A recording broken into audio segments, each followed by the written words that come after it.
औज़ु बिल्लाहि मिनश्शैतानिर्रजीम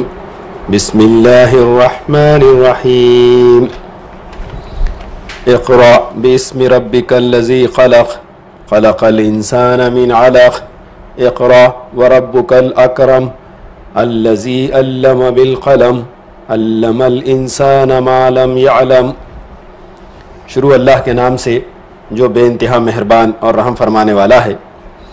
पढ़ो ए नबी सल्लल्लाहु अलैहि वसल्लम अपने रब के नाम से जिसने पैदा किया जमे हुए खून के एक लोथड़े से इंसान की तख्लीक की। पढ़ो तुम्हारा रब बड़ा करीम है जिसने क़लम के ज़रिए इल्म सिखाया, इंसान को वो इल्म दिया जिसे वो ना जानता था। मोहतरम नाज़रीन, अस्सलामु अलैकुम रहमतुल्लाहि व बरकातुहू। अभी आपके सामने मैंने सूरह अलक़ की इब्तिदाई 5 आयतें तिलावत की और उसकी तर्जुमानी पेश की। ये हम सब जानते हैं कि सूरह अलक़ की ये 5 आयतें सबसे पहले अल्लाह के रसूल सल्लल्लाहु अलैहि वसल्लम पर नाजिल हुई। आखिरी पैगंबर, पहली वही इल्म से मुताल्लिक़। उसके बाद में कुरान की नुज़ूली तरतीब से दूसरी सूरा जो नाजिल हुई वो सूरह क़लम है, जिसकी पहली आयत में अल्लाह ताला इरशाद फरमाता है कि नून वल क़लमी वमा यस्तुरून, यानी नून कसम है क़लम की और उस चीज़ की जिसे लिखने वाले लिख रहे हैं। मोहतरम नाज़रीन, कुरान की ये पहली 5 आयतें और सूरह क़लम की पहली आयत जो दूसरी वही है, इसके ज़रिए से अल्लाह ताला ने सारी इंसानियत को इल्म की अहमियत बहुत वाज़ेह तौर पर बयान कर दी और गोया ये बात बता दी गई कि अब आने वाले दिनों में इंसानियत का मुस्तक़बिल इल्म से वाबस्ता किया जा रहा है। इसीलिए बहुत वाज़ेह तौर पर सबसे पहली वही में अल्लाह ताला ने इल्म से मुताल्लिक़, पढ़ने से मुताल्लिक़, क़लम से मुताल्लिक़ जो है वही नाज़िल फरमाई। इसमें हम देखते हैं कि दीन की जो दूसरी तालीमात हैं, जो अक़ायद हैं, उनका किसी का तस्करा नहीं है, बल्कि तस्करा किया गया तो इल्म का तस्करा किया गया, अल्लाह की ज़ात का तस्करा किया गया और इल्म की इशाअत का ज़िक्र किया गया। तो गोया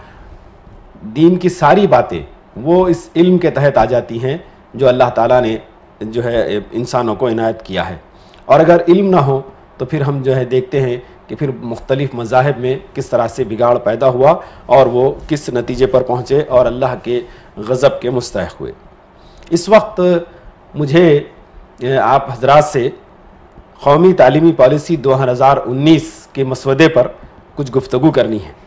मैंने कुरान से जो आयतें तिलावत आपके सामने की वो इसलिए की ताकि मालूम हो जाए कि उम्मत मुस्लिमा का इल्म से मुताल्लिक़ क्या नज़रिया होना चाहिए। गोया इल्म उम्मत की टॉप प्रायोरिटी होना चाहिए, तरजीह अव्वल होना चाहिए, उसी के बाद दीगर सारी चीज़ें वहाँ आती हैं। लेकिन ये एक बहुत ही इंतहाई अफसोसनाक सूरत हाल है कि मिल्लत इस्लामिया हिंद और आलमी तौर पर भी पूरी मिल्लत इस्लामिया तालीम के मामले में दीगर अक़वाम से बहुत ज़्यादा पिछड़ी हुई है। कौमी तालीमी पॉलिसी 2019 का जो मसवदा 31 मई को जारी किया गया ministry of human resource development की जानिब से, उसका सरसरी मुताला करने के बाद जो नताइज मैंने अख़ज़ किए हैं और बिलखुसूस वो बातें जिनका ताल्लुक़ रास्त मिल्लत इस्लामिया से है, उस पर मैं चंद बातें आप हज़रात की खिदमत में पेश करने की जसारत कर रहा हूँ। सबसे पहला नुक्ता जो मैं आप हज़रात के सामने रखना चाहता हूँ ये है कि देखिए, कौमी तालीमी पॉलिसी 1986 में जो हुकूमत ने पेश की और जिसको तस्लीम किया गया और जिस पर आज तक अमल हो रहा है, उस कौमी तालीमी पॉलिसी 1986 में भी मुसलमानों को और शेड्यूल कास्ट और शेड्यूल ट्राइब को मोस्ट एजुकेशनली बैकवर्ड कम्युनिटी करार दिया गया था। अब 1986 की वो पॉलिसी जिसको हमारे पार्लियामेंट ने मंजूरी दी थी और जिस पर अमल करते हुए आज तक हम चले आ रहे हैं, जिसने हमारे इस निज़ाम तालीम को गोया एक नया रुख दिया था, उसमें ये बात तस्लीम की गई कि मुसलमान जो है इस मुल्क में तालीमी लिहाज से सबसे ज़्यादा पसमानदा है।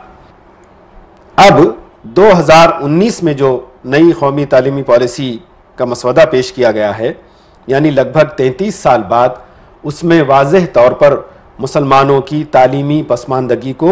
न सिर्फ तस्लीम किया गया बल्कि इस ख्वाहिश का भी इजहार किया गया कि इनकी इस पसमानदगी को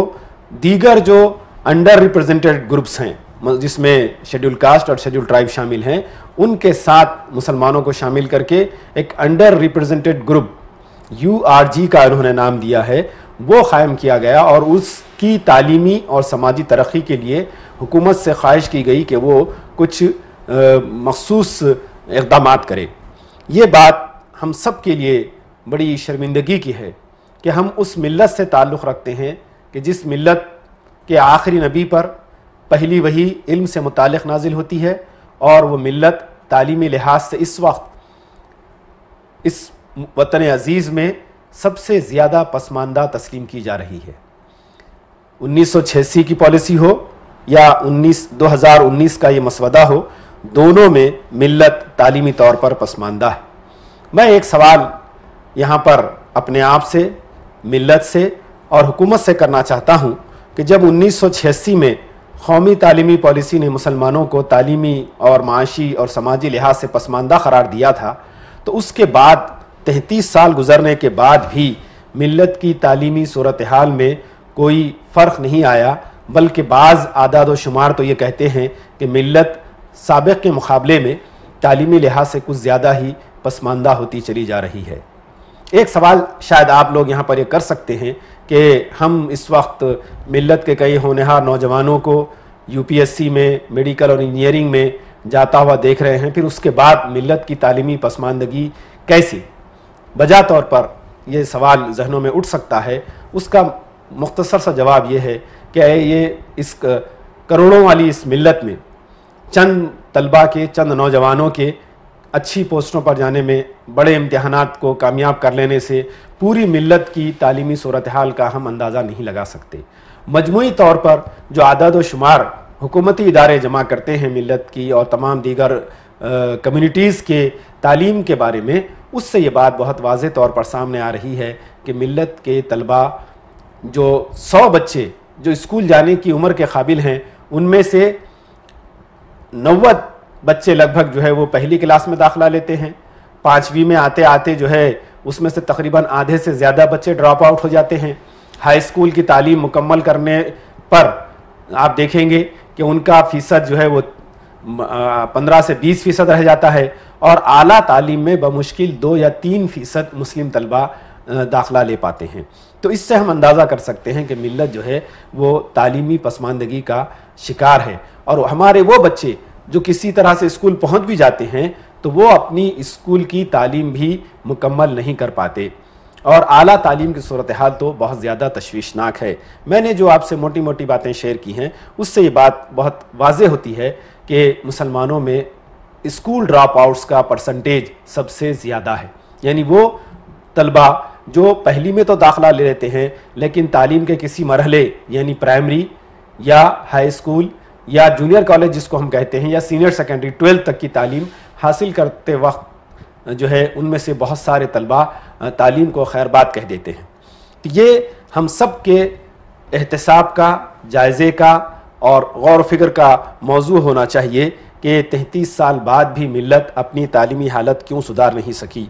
मिल्लत ने ख़ुद अपनी तालीमी हालत को सुधारने के लिए क्या कोशिशें की और हुकूमत की कोशिशों का क्या इसमें रोल रहा, और इसके बावजूद भी मिल्लत जो है अब भी तालीमी तौर पर पसमानदा है और मिल्लत जो है अब अंडर रिप्रेजेंटेड ग्रुप या डिसएडवांटेज ग्रुप में शामिल हो गई है। तो ये आदाद व शुमार और हुकूमती की जानिब से मुकर्रर करदा इस कमेटी की ये रिपोर्ट हम सब के लिए और हुकूमत के लिए भी एक बहुत बड़ा सवालिया निशान है। इस पॉलिसी डॉक्यूमेंट के ज़रिए मिल्लत के सामने एक बहुत बड़ा चैलेंज आया है। मोहतरम नाज़रीन, हम जानते हैं कि दुनिया अब जदीदियत से आगे बढ़कर माबाद जदीदियत या पोस्ट मॉडर्निज़म की तरफ जा रही है। चौथे सनती इनकलाब की बातें हो रही हैं। इंफॉर्मेशन टेक्नोलॉजी ने जो हमारी ज़िंदगियों में इनकलाब बर्पा कर दिया है, उसका साथ देने और उसके साथ आगे बढ़ने के लिए जो तालीम की और जो हुनरमंदी की ज़रूरत थी, वो सब हम पर वाज़ेह है, आया है। लेकिन इसके ऐसे हालात हैं जो हमसे बहुत ज़्यादा तालीम याफ्ता और हुनर याफ्ता अफराद का तकाजा करते हैं, और हाल हमारा यह है कि मिल्लत जो है बुनियादी तालीम में ही पिछड़ी हुई है। अब अगर मिल्लत इस्लामिया हिंद अपनी तालीम से वैसे ही गफलत बाकी रखती है जैसे कि अब तक करती आई है, तो इसके जो मुस्तक़बिल में असरात होंगे, इसके जो नुकसानात होंगे, वो नाक़ाबिले बयान हैं। मोहतरम हज़रात, इस पॉलिसी ड्राफ्ट की रोशनी में हमें पूरे मुल्क की सतह पर, रियासती सतह पर, ज़िलई और मकामी सतह पर मिल्लत की तालीमी तरक्की के लिए तमाम अफराद को, तमाम हम ख्याल तंजीमों को जमा होकर, तमाम इदारों को एक प्लेटफार्म पर आकर मिल्लत की तालीमी पॉलिसी और उस पर अमल आवरी करने की ज़रूरत है। इसमें जहां हम अपने दाखिली वसाइल से मिल्लत तालीम के काम को पूरा करें, वहीं साथ साथ हुकूमत से भी जो है मुतालिबात किए जाएं। हुकूमत की जो स्कीमें हैं या इस पॉलिसी के नतीजे में जो स्कीमें आने वाली हैं, उनके मौसर निफाज की कोशिशें की जाएं, और एक टाइम बाउंड प्रोग्राम, एक मुतय्यना मुद्दत के लिए एक हम अपना एक रोड मैप बनाएं, एक प्रोग्राम बनाएं जिसमें हम चंद सालों के अंदर जो है मिल्लत को तालीमी पसमानदगी से बाहर निकालने के लिए संजीदा कोशिशें करें। ये हमारी दुनियावी बका के लिए भी ज़रूरी है और उखरवी कामयाबी के लिए भी नागुज़ीर है। ये जो मैं आपसे नुक्ता अर्ज़ कर रहा हूँ, इसके लिए मिल्लत की सारी तंजीमों, सारी तहरीकों और इदारों को एक जगह आकर सबसे पहले एक बहुत ही काबिल अमल और मौसर मनसूबाबंदी करनी होगी, और उसके बाद उसके निफाज की कोशिशें करनी होगी। इस पर तफसीली गौर व खौस की ज़रूरत है। मैं समझता हूँ कि मिल्लत के वो सरबराह और वो तंजीमें और इदारे जो मेरी इस बात को सुन रहे हैं, वो इंशाअल्लाह ज़रूर इस पर तफसीली गौर व खौस कर कर इस काम को आगे बढ़ाएंगे। मोहतरम नाज़रीन, ये जो नया कौमी तालीमी पॉलिसी का ड्राफ्ट आया है, इसने हमारे लिए जहाँ बहुत सारे चैलेंजेस खड़े किए हैं, वहीं इस ड्राफ्ट में हमारे लिए बहुत सारे मौक़े भी सामने आते हैं। मैं इस वक्त इस मिल्लत से ये गुजारिश करने की जसारत कर रहा हूँ कि अब मिल्लत को अपने बेहतरीन दिमाग तालीमी उमूर के लिए फ़ारिग करने की ज़रूरत है, जो मिल्लत के दीगर इदारों, तंजीमों और हुकूमत के साथ कोऑर्डिनेशन करें, इश्तराक करें, ताउन करें और मिल्लत को इस तालीमी पसमानदगी के दलदल से बाहर निकालने की कोशिश करें। फौरी इस ड्राफ्ट पर ये काम जो मतलूब है वो ये है कि हम इस ड्राफ्ट का बनज़र गैर मुताला करें, और वो चीज़ें जो पूरे मुल्क के लिए हैं और बिलखुसूस वो बातें जिससे मिल्लत इस्लामिया किसी न किसी पहलू से मुतासर हो सकती है, उन चीज़ों को लेकर हम हुकूमत के साथ, हुकूमत के सामने मौसर नुमाइंदगी करें और मुनासिब मशवरे दें। इसके बाद आप देखिए कि आम तौर पर हमारा तजुर्बा ये बताता है कि भारत में जब भी तालीमी पॉलिसी बनती है तो तकरीबन 25 से 30 साल का अरसा उस पर जो है गुजरता है, उसके बाद कोई नई पॉलिसी आती है। तो अब हमको जहाँ इस ड्राफ्ट पर मशवरे देने हैं, हुकूमत को सही रहनुमाई देनी है, उसी के साथ इस पॉलिसी के फाइनल होने के बाद इसके निफाज के मरहले में भी हमको बहुत चौकन्ना रहने की ज़रूरत है। क्योंकि अक्सर ऐसा होता है कि पॉलिसी प्रोग्राम तो बड़े अच्छे बनते हैं, लेकिन निफाज में जो है मामला गड़बड़ा जाता है। और आम तौर पर एक तासुर ये भी है कि मिल्लत से मुताल्लिक़ जो पॉलिसीज़ हुकूमत बनाती है, वो निफाज के मरहले में ब्यूरोक्रेसी उन पॉलिसीज़ को सबूताज कर देती है और उसके हकीकी फ़ायदे से मिल्लत फिर महरूम रह जाती है। इसलिए अब मिली ज़िम्मेदारों का दूसरा बड़ा अहम काम ये होगा कि इस पॉलिसी ड्राफ्ट के फ़ाइनल होने के बाद इसके निफाज की जो सूरतें बने, उस पर गहराई से, बारीकी से नज़र रखें और हुकूमत से बरवक्त अफसरान से, ब्यूरोक्रेसी से बरवक्त नुमाइंदगी करके मिल्लत का जो हक़ है उसको हासिल करने की कोशिश करें। फिर इसके लिए हमें हो सकता है कि कुछ प्रेशर ग्रुप्स बनाने पड़े, कुछ लॉबिंग करनी पड़े और हर सतह पर हर बर वक्त इंटरवेंशन करना पड़े। जैसे कि मैंने आपसे अर्ज़ किया कि मिल्लत इस वक्त अंडर रिप्रेजेंटेड ग्रुप में है और हमारे साथ शेड्यूल कास्ट और शेड्यूल ट्राइब भाई भी हैं। तो क्या ही अच्छा होगा कि हम SC, ST और मुसलमान तीनों जो अंडर रिप्रेजेंटेड ग्रुप हैं इनका कोई एक विफाक मुल्की सतह पर, रियासती सतह पर और ज़िले सतह पर बन जाए और वो हुकूमत से अपने तालीमी तरक्की के लिए जायज़ मुतालबात को भरपूर अंदाज में नुमाइंदगी करे और अपने इस तालीमी हक़ को हासिल करने की कोशिश करे। इसके लिए भी जो है हमको काम करने की ज़रूरत है। मोहतरम हज़रात, ये पॉलिसी ड्राफ्ट है, इसमें बहुत सारी चीज़ें जो है खुलकर सामने नहीं आती, पॉलिसी मैटर्स हैं और सिर्फ बहुत मुख्तसर जो है उसका इजहार होता है, लेकिन इसका असल काम जो होता है वो होता है कौमी निसाबी तालीमी खाका, दरसियाती खाका, जिसे हम नेशनल करिकुलम फ्रेमवर्क भी कहते हैं। इसकी तैयारी और उसके रोशनी में निसाब की तैयारी, निसाबी किताबों की तैयारी, तालीमी मावनात की तैयारी, टीचिंग एड्स की तैयारी और वो बहुत सारे तालीमी वसाइल, इन सब की तैयारी इसी नेशनल करिकुलम फ्रेमवर्क पर मुनहसर होती है। तो अब हमारा तीसरा अहम काम ये होगा कि हम इस नए बनने वाले कौमी दरसियाती खाके नेशनल करिकुलम फ्रेमवर्क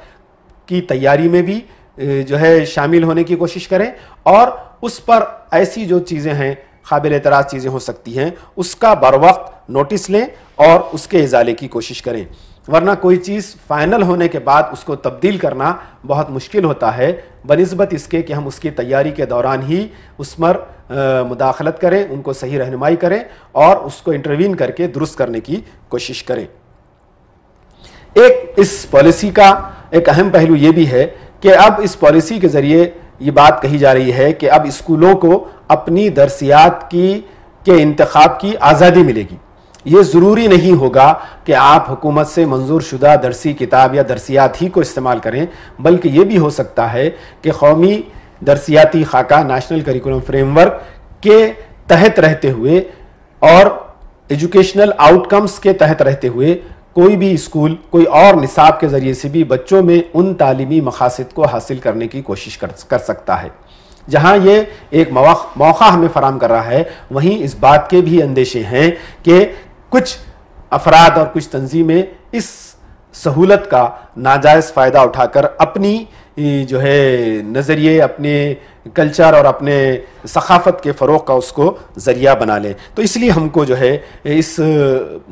मशवरे का बहुत ही चौकन्ना होकर और बहुत ही होशियारी से इस पर जो है हमको काम करने की ज़रूरत है।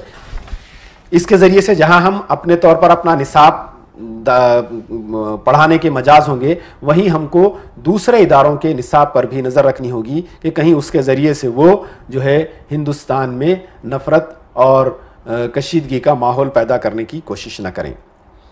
मोहतरम नाज़रीन, पॉलिसी बहुत जल्द ख़तई हो जाएगी। इसके बाद जब जो उसका जो फाइनल शेप हमारे सामने आएगा, उस वक्त मिल्लत को मुल्की, रियासती और इलाक़ाई सतह पर जो है अपने अफराद जो तालीम से मुताल्लिक़ हैं उनको इस पॉलिसी के मुताल्लिक़ ओरिएंटेशन देने का काम करना होगा। उनके अंदर कोऑर्डिनेशन यानी रब्त और ताल्लुक़ पैदा करने का काम करना होगा ताकि हम मौसर तरीक़े से इस पॉलिसी से इस्तेफ़ादा कर सकें। इस पॉलिसी ने कुछ जो नई चीज़ें दी हैं जिससे मिल्लत फ़ायदा उठा सकती है, उनमें से एक है नेशनल ट्यूटर प्रोग्राम और दूसरा है रेमेडियल इंस्ट्रक्शनल एड प्रोग्राम। इसके ज़रिए से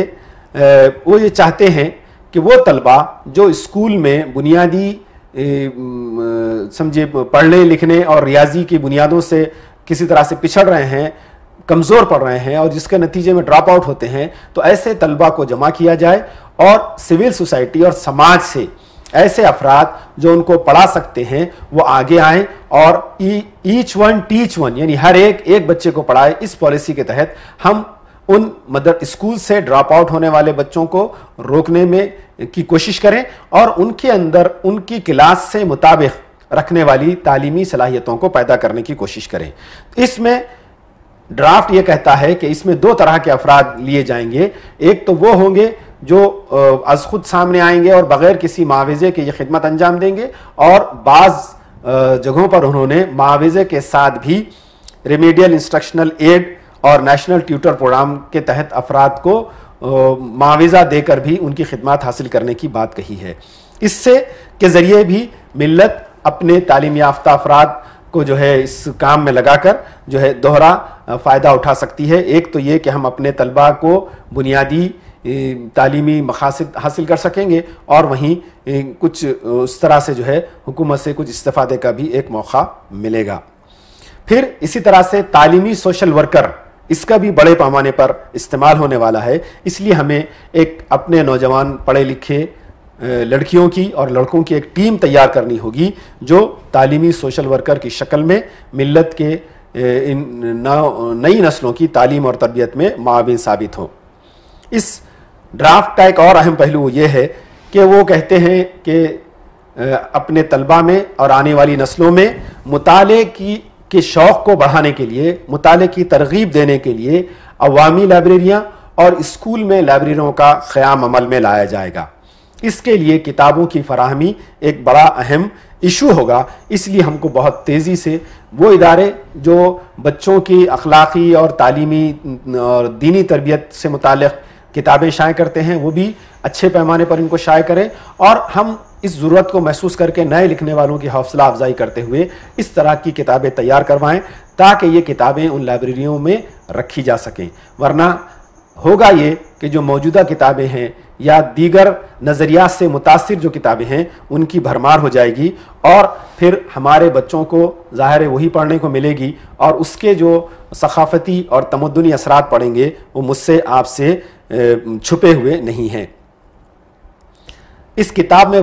इस ड्राफ्ट में वाज़े तौर पर तो नहीं, अलबत्ता ढके छुपे अल्फाज में बार बार जो है ऐसा महसूस होता है कि ये एक मखसूस फ़िक्र और एक मखसूस कल्चर और तहज़ीब को फ़रोग़ देने की कोशिश की जा रही है। इसके लिए भी हमें बहुत चौकन्ना होकर इसका मुकाबला करना होगा। इसने जिन बातों को तकरार के साथ तालीम के मुख्तलिफ मराहिल में दाखिल करने की बात की है उस पर मिल्लत को जो है बहुत दो टोक और वाज़े मौक़िफ़ इख्तियार करने की ज़रूरत है। बिलखुसूस योगा के मुताल्लिक़, रक़्स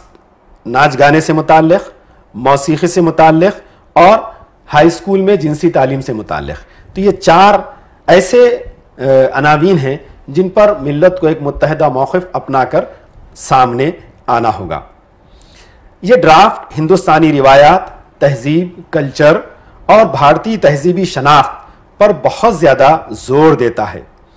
और इसकी हकीकी सूरतगरी क्या होगी ये तो कौमी निसाबी खाका या कौमी दरसियाती खाका सामने आने पर ही मालूम होगा। इस वक्त तो हम ये कह सकते हैं कि ये जो ज़ोर दिया गया है इंडियननेस पर, इंडियन कल्चर पर, वो गोया गुलदस्ते में बंद है और इसकी तफसीलात आने में कुछ वक्त लग सकता है। अगर इस पर हम चौकन्ना ना रहें तो नाम नहाद देशभक्त इस प्रोविज़न का, इस सहूलत का गलत फ़ायदा उठाकर गलत तशरीह करके एक मखसूस तहज़ीब और कल्चर को थोपने का एक ज़रिया बना सकते हैं। मोहतरम हज़रात, तालीम एक मुक़द्दस काम है और अब तक तालीम के बारे में यही बात आम थी जिस पर अमल किया जाता था कि ये सवाब का काम है और इसको जो है बिल्कुल मुफ्त होना चाहिए। लेकिन ये ड्राफ्ट बहुत ढके छुपे अंदाज में तालीम के तिजारतीकरण, कमर्शलाइजेशन ऑफ एजुकेशन की वकालत करता है और इस ड्राफ्ट में इस पहलू से बड़ा तजाद है। एक जगह तो ये ड्राफ्ट कहता है कि तालीम और स्कूल ये कोई बाजार की अशिया नहीं है कि जिन्हें बेचा और ख़रीदा जा सके, वहीं ये ड्राफ्ट प्राइवेट तालीमी इदारों को फ़ीस पर पाबंदी लगाने से इनकार भी करता है, बल्कि मशवरा ये देता है कि हुकूमत को प्राइवेट तालीमी इदारों को फ़ीस पर किसी तरह की दखल अंदाजी नहीं करनी चाहिए। उससे होगा ये, जैसे कि हम इस वक्त देख रहे हैं कि गवर्नमेंट के इदारे धीरे धीरे दम तोड़ रहे हैं और प्राइवेट इदारे बहुत तेज़ी से आगे आ रहे हैं। अभी इस वक्त आप देखें पेशा वाराना तालीम, मेडिसिन, इंजीनियरिंग, मैनेजमेंट, फार्मेसी वगैरह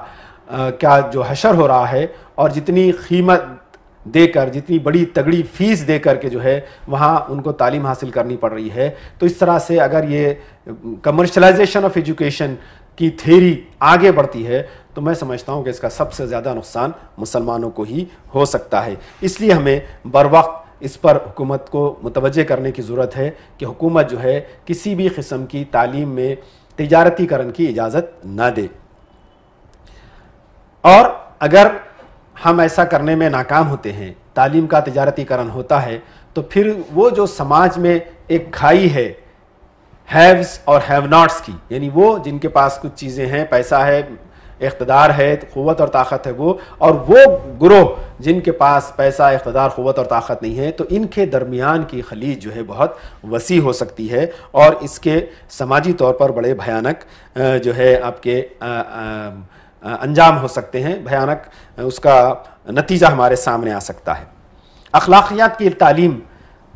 इन्होंने कही है, उसूली तौर पर तो हमको इस बात से कोई परेशानी नहीं है, बल्कि हम तो चाहते भी ये हैं कि हमारे बच्चों को अखलाकी तालीम मिले, लेकिन अखलाकी तालीम के नाम पर अब तक जो हुकूमतों ने जो रवैया अख्तियार किया है और जिस तरह से एक मखसूस तहजीब और कल्चर और मज़हब की ख़दरों को लादने की कोशिश की गई है गवर्नमेंट की पॉलिसीज़ के ज़रिए से या तालीम के ज़रिए से, तो वो बहरहाल इसका ख़तरा अब भी मौजूद है।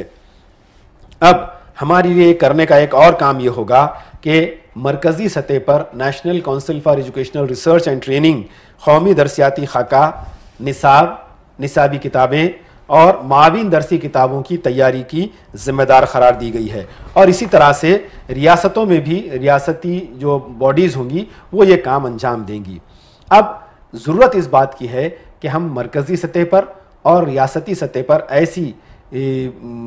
ऐसे इदारों में जो है असर व नफूज़ हासिल करने की कोशिश करें, और जब ये चीज़ें वहाँ तरतीब पा रही हों तो उस वक्त हम बर वक्त जो है उस पर उनके साथ मुशावरत करें और अपनी बातें उनके सामने रखने की कोशिश करें। एक और करने का काम मिल्लत को इस वक्त ये है कि जहाँ तक मुमकिन हो मरकज़ी और रियासती सतह पर ऐसे माहिरीन दरसियात की हमको तैयारी करनी होगी, मुसन्निफ़ीन की तैयारी हमको करनी होगी जो मुमकिना हद तक हुकूमती इदारों में भी नुमाइंदगी कर सकें और ख़ुद अपने तौर पर भी दरसी किताबें, निसाब की किताबें तैयार कर सकें, ताकि हम जो है इस पॉलिसी के मैंने जो इख्तियारात और जो खुसूसी बातें अर्ज़ की हैं उससे हम इस्तेफ़ादा कर सकें। इस ड्राफ्ट ने असातिज़ा के मुसलसिल और जामे फ़न्नी और इल्मी महारत के लिए एक CPD continuous professional development program की सिफारिश की है, और वो चाहते हैं कि ये काम सिर्फ हुकूमत न करे, यानी असातिज़ा की फ़न्नी और इल्मी तरबियत का काम सिर्फ हुकूमत न करे बल्कि नॉन गवर्नमेंटल ऑर्गेनाइजेशन, NGOs हम जिनको कहते हैं, और सिविल सोसाइटी उसमें उनकी मदद करे। तो इससे भी आप समझ सकते हैं कि अगर मिल्लत बर वक्त इस काम में शरीक नहीं होती है तो इस बात के पूरे इम्कानात मौजूद हैं कि मखसूस नज़रियात रखने वाले NGOs और सिविल सोसाइटी के लोग वहाँ आकर के उस प्लेटफॉर्म को हाईजेक कर लेंगे, और जब असातिज़ा की तरबियत ही उनकी मर्ज़ी के मुताबिक होगी तो आप समझ सकते हैं कि आने वाली नस्लों की क्या तरबियत होगी। एक और बात जो शायद मैं दोहरा रहा हूँ उसकी अहमियत के पेश नज़र वो ये है कि मुसलमान जो अंडर रिप्रेजेंटेड ग्रुप में जिनको शामिल किया गया है, उस पहलू से हमको इस पॉलिसी प्रोग्राम का मुल्की और रियासती सतह पर बहुत गहराई से जायज़ा लेकर हुकूमती स्कीमात से इस्तेफ़ादा करते हुए मिल्लत की तालीमी पसमानदगी को दूर करने के लिए इज्तिमाई कोशिशें करनी होगी। मैं समझता हूँ कि ये मौजू बहुत ज़्यादा तफसीली और गहरी फ़िक्री और मनसूबाबंदी का तालिब है, इसलिए इस पर एक मुस्तकिल काम की ज़रूरत हम महसूस करते हैं। शेड्यूल कास्ट, शेड्यूल ट्राइब वो भी एजुकेशनली अंडर रिप्रेजेंटेड ग्रुप में शामिल हैं, इसलिए उनके साथ मिलकर एक विफाक बनाया जाए ताकि इन तीनों ग्रुप्स की, जो कि भारत की आबादी का लगभग 40% होते हैं, शेड्यूल कास्ट, शेड्यूल ट्राइब और मुस्लिम्स, तो इतनी बड़ी आबादी के लोग मिलकर हुकूमत से अगर मुतालबा करें तो हुकूमत ज़ाहिर है उनके मुतालबात से सरफ नज़र नहीं कर सकती है। इस ड्राफ्ट में तालीमी पसमानदा इलाक़ों के लिए स्पेशल एजुकेशन जोन की तजवीज़ है, और उसी तरह से हुकूमती स्कीमात को भी स्पेशल एजुकेशन जोन में के नाफिज करने की इसमें बात की गई है। इसलिए हमको बहुत चौकन्ना रहकर बर वक्त इस तरह के स्पेशल एजुकेशन जोन्स की उन इलाक़ों में क़याम की कोशिश करनी चाहिए जहाँ उसकी फौरी ज़रूरत है, वरना ऐसा ना हो जैसे कि पिछले पॉलिसीज़ में हुआ कि नाम तो माइनॉरिटी के जो है क्या कहना चाहिए माइनॉरिटी के तरक्की का किया गया, लेकिन उस फंड से जो है दीगर कम्युनिटीज़ ने ही ज़्यादा फ़ायदा उठाया। तो ये स्पेशल एजुकेशन ज़ोन के क़याम की तजवीज़ बहुत अच्छी है, लेकिन इसका सही इस्तेमाल करना या सही इस्तेमाल करवाना ये मिल्लत के लोगों की ज़िम्मेदारी होगी। डिस्ट्रिक्ट एजुकेशन काउंसिल एक नया तस्वुर दिया है इस ड्राफ्ट ने, जिसके ज़रिए से ज़िला का कलेक्टर जो है वो इस ज़िलाई तालीमी काउंसिल का सरबराह होगा। उस ज़िले के तालीमी अफसरान उसके शरीक कार होंगे और उसी तरह से कुछ वो सिविल सोसाइटी और NGO से और सरपरस्तों में से भी कुछ अफराद लेंगे। तो हमको कोशिश ये करनी चाहिए कि हम जो URG अंडर रिप्रेजेंटेड ग्रुप हैं, ये सब लोग उस ज़िले के एक जगह आएँ और मुतालबा करें और कोशिश करें कि डिस्ट्रिक्ट एजुकेशन काउंसिल में इस ग्रुप को भरपूर नुमाइंदगी मिल सके। मोहतरम सामीन, अब आखिर में चंद बातें रखकर मैं अपनी गुफ्तगू को ख़त्म करना चाहूँगा। वो ये है कि इसमें हिंदुस्तानी फ़लसफ़ों के पढ़ने की बात की गई है, जिसमें सिर्फ हिंदू, जैन और बुद्ध फ़लसफ़े का जिक्र है। इस्लामी फ़लसफ़े को उन्होंने बिल्कुल उस पर खामोशी इख्तियार की, कोई तस्करा नहीं किया। तो अब हमको ये मुतालबा करना चाहिए कि हिंदुस्तानी फ़लसफ़े, हिंदुस्तानी तहज़ीब ने भी भारत को और इस पूरे एशिया को और पूरी दुनिया को बहुत कुछ दिया है। इसलिए आप फ़लसफ़ों की तालीम का नज़्म कर रहे हैं तो दीगर फ़लसफ़ों के साथ इस्लामी फ़लसफ़े की तालीम का भी नज़्म होना चाहिए। एक और बात जो शिद्दत से महसूस की गई वो ये है कि इस बात में मुसलमानों को तालीमी तौर पर बहुत ज़्यादा पसमानदा तस्लीम किया गया, लेकिन अफसोस ये है कि इसके बावजूद भी इस ड्राफ्ट की तैयारी में मुस्लिम तंजीमों और मुस्लिम अफराद को कोई नुमाइंदगी नहीं दी गई। सिर्फ पूरे भारत से 2 मुस्लिम इदारे और 1 फ़र्द और 2 मुस्लिम सरकारी अफसरान थे जिनसे इस ड्राफ्ट की तैयारी में या ड्राफ्ट पर मशवरे लिए गए। मिल्लत को भी चाहिए था कि हुकूमत जब ये पॉलिसी ड्राफ्ट कर रही थी तो उस वक्त जाकर के जो है हमारे नुमाइंदे उनसे मिलते और अपनी बात रखते और मिल्लत की तालीमी पसमानदगी को दूर करने की कोशिश करते। वहीं इस कमेटी का भी ये जिम्मेदारी थी कि जब उनको यह एहसास हो रहा था, जिसका उन्होंने इकरार भी किया कि मिल्लत तालीमी तौर पर बहुत ज़्यादा पसमानदा है, उसके बावजूद भी जो है अगर वो मुसलमानों से राय मशवरा नहीं करना चाहते हैं तो आखिर वो क्या बात जाहिर करना चाहते हैं। बहरहाल जो हो चुका सो हो चुका। अब हमको कोशिश इस बात की करनी है कि इसके निफाज में हम जो है भरपूर अपना हिस्सा अदा करें और हुकूमत भी जो है इसमें हमारा जो जायज़ हक़ होता है वो पूरा पूरा हमको दे। और आप अंदाज़ा कर सकते हैं कि जब मुसलमानों से इस ड्राफ्ट की तैयारी में कोई मशवरा ही नहीं किया गया, दीगर तंजीमों ने, दीगर इदारों ने, दीगर अफराद ने भरपूर इसमें शिरकत की, तो इस ड्राफ्ट को तैयार करने में, उसको ख़तई करने में उन हज़रात के मशवरे और उनकी आरा यकीनन बहुत ज़्यादा उसको मुतासिर करने वाली हैं। तो इसलिए अब हम ये मुतालबा करना चाहिए कि हुकूमत ने